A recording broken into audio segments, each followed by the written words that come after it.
Buenos días, mis queridos amigos y amigas que nos acompañan en estas reflexiones de los días martes y jueves y que estamos abordando desde el primero de los libros del texto de los Salmos.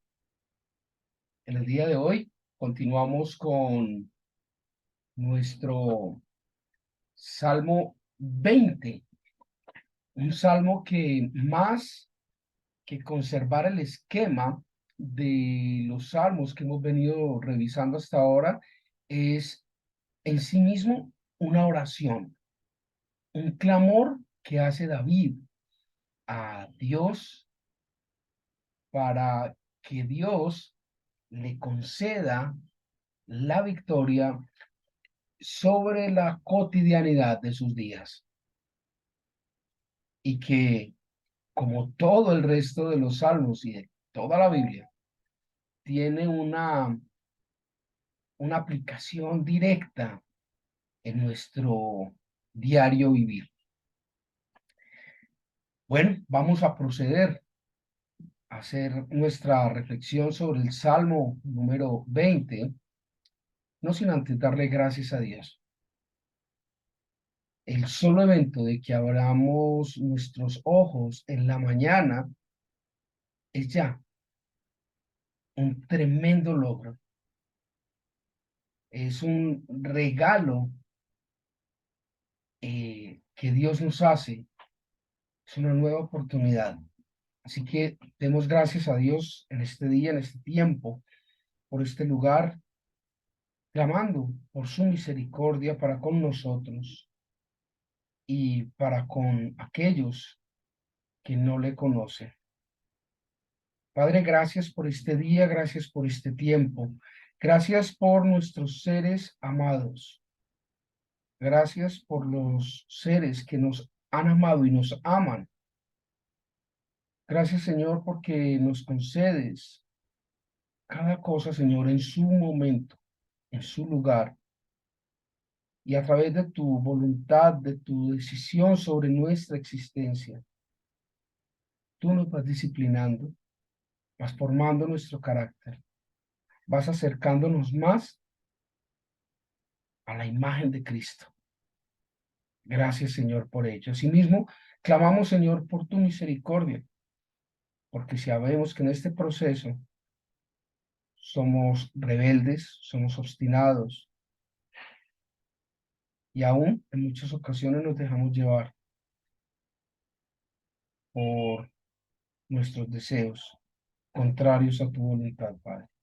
Ten misericordia de nosotros. Guíanos, oriéntanos. Aguza, Señor, nuestros sentidos espirituales y que nuestros sentidos físicos sean un reflejo de tu presencia en nuestra vida. Fortalécenos y guíanos, Padre. A ti clamamos en el nombre de Jesucristo, nuestro hermano mayor. Pues bien, les decía que este Salmo 20 es un salmo de oración, de clamor de David para tener la victoria entre sus manos.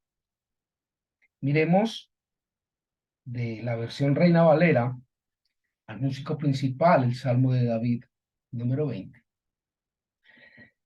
Jehová te oiga en el día del conflicto. El nombre de Dios, del Dios de Jacob te defienda. Te envía ayuda desde el santuario y desde Sión te sostenga. Haga memoria de todas tus ofrendas y acepte tu holocausto. Selah. Te dé conforme al deseo de tu corazón y cumpla todo tu consejo. Nosotros nos alegramos en tu salvación y alzaremos perdón en el nombre de nuestro Dios. Conceda a Jehová todas tus peticiones. Ahora conozco que Jehová salva a su ungido, lo oirá desde sus santos cielos con la potencia salvadora de su diestra. Estos confían en carros y aquellos en caballos, mas nosotros, del nombre de Jehová nuestro Dios, tendremos memoria. Ellos flaquean y caen, mas nosotros nos levantamos y estamos en pie. Salva Jehová, que el rey nos oiga en el día que lo invoquemos. Amén. Esta oración, este salmo pareciera que se sale de ese esquema que hemos estado estudiando en los textos de los salmos, porque no es muy clara allí esta relación entre el estado y la consecuencia, entre la decisión y la consecuencia. Sin embargo, allí, mimetizada, escondida, está esta misma jerarquía de procesos. Allí está mimetizada. Y es importante empezar a escudriñar para descubrir este esquema dentro del texto del Salmo. Miren cómo inicia el Salmo. El versículo 1 es muy simple. Dice, Jehová te oiga en el día del conflicto. Eso presume que en el día de la dificultad, en el día en que estamos enredados, no vamos a tratar de resolver el problema en nuestra fuerza. Nosotros somos diligentes, según lo establece la palabra, y estamos dispuestos a recibir la ayuda de Dios.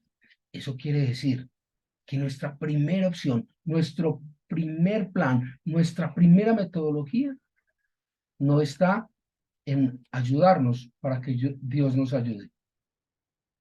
Bastante pobre ese planteamiento. Nuestra primera opción está en clamar el nombre de Dios.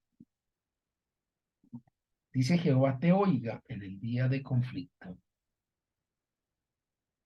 La primera opción está en clamar a Él. Ahora bien,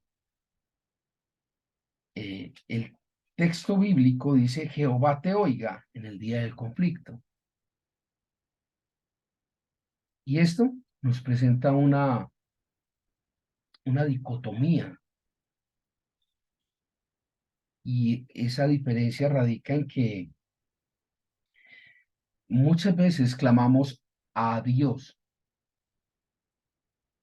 En estos días nomás hablaba yo con alguien y disertábamos sobre eso. O sea, el problema no es tener fe. El punto es en qué o en quién está puesta tu fe. Muchas personas claman a Dios. El punto es a cuál Dios le están clamando. O quizás le claman a María, a los santos y a vosotros, hermanos, no sé. Y aquí la Biblia, el texto bíblico deja una anotación que es totalmente contundente. Y es que no da opciones a otro Dios. Y claramente dice el nombre del Dios de Jacob. Y si es el Dios de Jacob, por ende es el Dios de Abraham, de Isaac, de Moisés, de Josué. Es ese Dios. No hay otro Dios. Entonces, ¿a quién está usted invocando el día de su dificultad?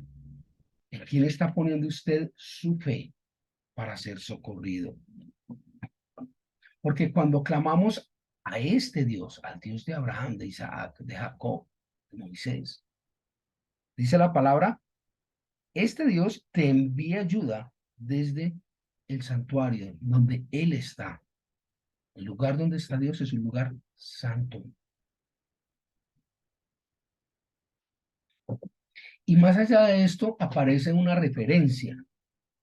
Es una referencia de una temática que ya estudiamos con alguna profundidad. Y es la temática de eh, el tabernáculo. Y el tema del tabernáculo tiene dos connotaciones muy grandes. La primera es arrepentimiento. Arrepentimiento. La segunda es un holocausto, un sacrificio para que Dios acepte nuestro arrepentimiento y nos conceda su perdón. Y esto se refleja aquí. Y se refleja cuando dice, haga memoria de todas tus ofrendas y acepte tu holocausto. Y es la única parte del Salmo que dice, Selah. ¿Recuerdan ese ápice lingüístico? Selah. Mediten en esto, piensen en esto. ¿Y sabe por qué? Por lo que les digo del tabernáculo. Porque para usted recibir la ayuda del Dios de Abraham y de Jacob, en el momento en que usted lo invoque, usted debe tener arrepentimiento y presentar una disposición a modificar su conducta para que Dios le conceda el perdón. Eso quiere decir que usted, para clamar a Dios, al Dios de Abraham, para recibir su ayuda, usted debe de estar arrepentido de sus faltas para poderse acercar a Él. ¿Me hago entender? El Salmo es totalmente claro. El Salmo es transparentemente claro. Ahora bien, cuando nos hemos arrepentido de nuestra falta, cuando enmendamos nuestro comportamiento, cuando clamamos a Dios, entonces, consecuencia de esto, dice, te dé conforme al deseo de tu corazón. Porque si estás arrepentido y te estás transformando para Dios, los deseos de tu corazón serán coherentes, serán consistentes con la voluntad de Dios. ¿Vamos hilando? Ahí no dice Dios va a hacer lo que a usted le provoque. Ahí no dice Dios va a hacer lo que a usted le dé la gana. Es que la Biblia dice, pedid se os dará. Lo que yo pida, me lo va a dar. Me parece que no leyó la letra pequeña. Tiene que pedir conforme la voluntad de Dios.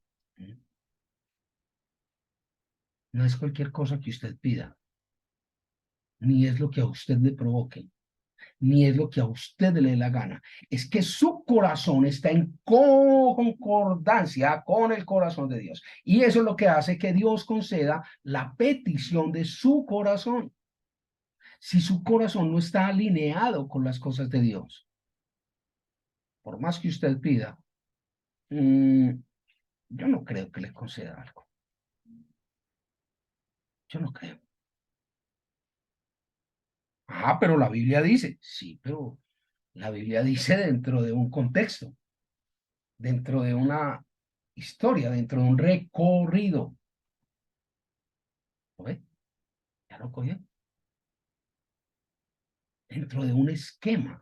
Eso no es una frase que está por allá suelta. Es que la Biblia dice, pedí se os dará. Sí, pero eso no está por allá suelto, tirado. El resto de la Biblia está en blanco. No, no. La Biblia tiene una coherencia. Y continúa diciendo, nosotros nos alegraremos en tu salvación. Conceda a Jehová todas tus peticiones.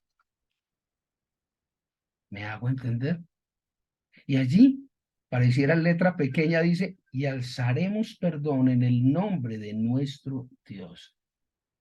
Y unos renglones más atrás había dicho, ¿cuál era ese Dios? El Dios de Jacob. No sé si me estoy haciendo entender con la hilaridad de las cosas, con el mensaje bíblico de los salmos. Para mí, quizás hasta equivocadamente, pero para mí es totalmente claro lo que está diciendo la palabra de Dios. Para mí es traslucidamente claro. Pero bueno, y sabe que más adelante pareciera que se genera una nueva condición. Dice, ahora ahora conozco que Jehová salva a su ungido. Lo oirá desde sus santos cielos, con la potencia salvadora de su diestra. Entonces cabría la pregunta, ¿quién es el ungido de Dios? ¿A quién unge Dios? ¿Se acuerda que el rey David tuvo su historia de pecado muy grande? Tenía un historial pecaminoso interesante y todo se resumió en un evento que no vamos a discutir ahora. Sin embargo, la Biblia, la Escritura dice, es el único con un corazón conforme a la voluntad de Dios. Ujú. Porque así es la cosa. Eso dice la Biblia. ¿Y sabe por qué así es la cosa? Porque David fue capaz de arrepentirse, de pedir perdón, de reconocer su falta y de transformar su vida. David, el ungido de Dios, va viendo la hilaridad de las cosas. Dios no es el genio de la botella para complacer sus deseos. No como lo venimos manejando, sí como Él lo maneja.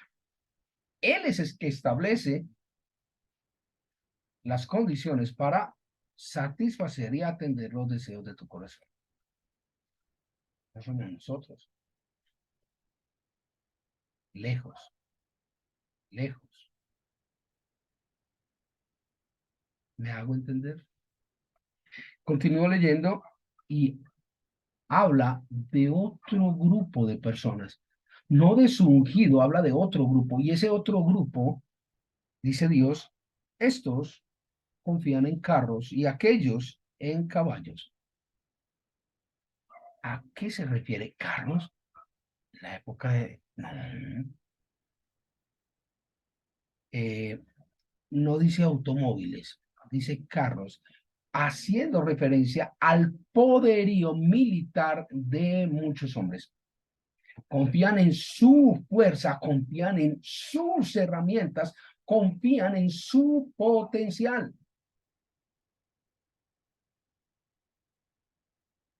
Cuando confiamos en nuestro potencial, algo que va muy en contra de los planteamientos de hoy en día, ¿sí? Confía en ti.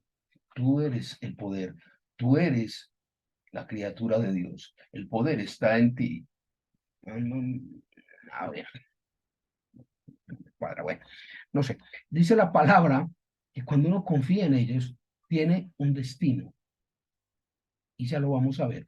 En cambio, cuando confiamos en Dios, nuestro destino es otro. Dice la palabra, estos confían en carros y aquellos en caballos, mas nosotros, se podría leer más, los otros, los que no confían en carros y en caballos, nosotros confiamos en el nombre de Jehová, nuestro Dios, en quien tenemos memoria. Nosotros nos acordamos de el nombre de Dios. ¿Recuerda por atrás que lo acabamos de leer? Entonces, dice a manera de conclusión de todo esto, ellos flaquean y caen. ¿Quiénes? Ellos, los que confían en carros y en caballos, los que confían en su propio potencial. No estoy diciendo que el ser humano no tenga potencial. Claro que lo tiene. Una cosa es tenerlo, ser consciente de él y utilizarlo. Y utilizarlo ciertamente para el bien de los demás, para el bien propio y para la alabanza a Dios. No estoy diciendo que no. Estoy diciendo que es Dios quien nos da ese potencial y la capacidad de utilizarlo. Los otros, los que confían en sus carros, en sus caballos, en su potencial, únicamente, dice aquí, ellos flaquean y caen. Mas nosotros, los que hemos confiado en Dios, nos levantamos y estamos en pie. Y aquí surgió una conclusión muy fuerte. No dice que a nosotros no nos va a pasar nada, que la vida va a ser color de rosa, que vamos a caminar en arco iris, que van a salir unicornios cuando caminamos. Ay, no dice eso. Pare. Hay gente que piensa eso.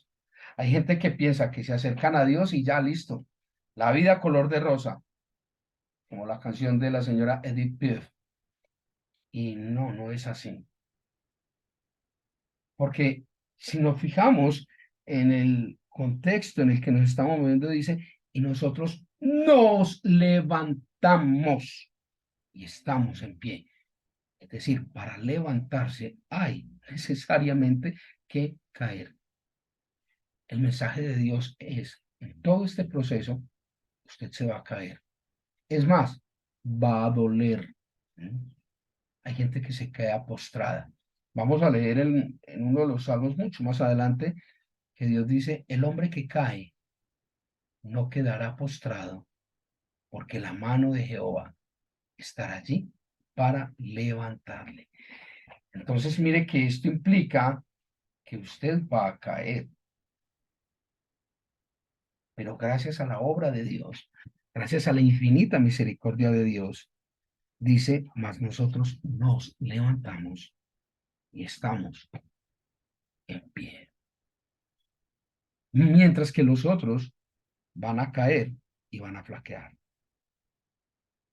Y el Salmo tiene una conclusión maravillosa, realmente hermosa. La conclusión de este salmo está allí en el versículo 9, dice, salva, oh Jehová, que el rey nos oiga en el día que lo invoquemos. Este, mis queridos amigos y amigas, es el Salmo 20. ¿Se da cuenta de la consecuencia? Si usted hace esto, pasa esto. Si usted hace aquello otro, va a pasar esto otro. Y si usted corrige lo que hace, va a pasar otra cosa. Vemos cómo se va desarrollando esa metodología propia de los salmos, aun cuando se anuncia, se establece y se lee como una oración.